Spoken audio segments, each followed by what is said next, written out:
Hello friends, welcome to our channel. ఈరోజు special pesarattu అండి. అవును, pesarattu one of the finest and healthy breakfast in our daily life. So పెసరట్టుని ఎలా చేసుకుందామో చూసేద్దాం రండి.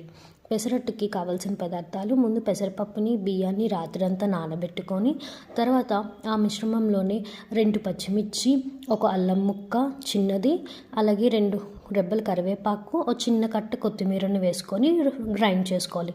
గ్రైండ్ చేసుకున్న మిశ్రమంలోని జీలకర్ర, ఉప్పు కొంచెం వేసుకొని బాగా బ్యాటర్ని మిక్స్ చేయాలి. మిక్స్ చేసిన బ్యాటర్ని స్టవ్ మీద ప్యాన్ పెట్టుకొని ప్యాన్ హీట్ అయ్యాక దోశని వేసుకోవాలి. దోశ లైట్గా హీట్ అవుతున్న టైంలోని దోశ అంచుల దగ్గర ఆయిల్ వేసుకోవాలి. నన్ను అడిగితే ఆయిల్ మనం రెగ్యులర్గా యూస్ చేసే ఆయిల్ కంటే గానుగ నూనె అయితే మన హెల్త్కి చాలా బెనిఫిట్స్ ఉంటాయి. సో దోశ ఫుల్గా కాలాక దాన్ని ఫ్లిప్ చేసి సర్వ్ చేసుకుంటే మనం హెల్తీ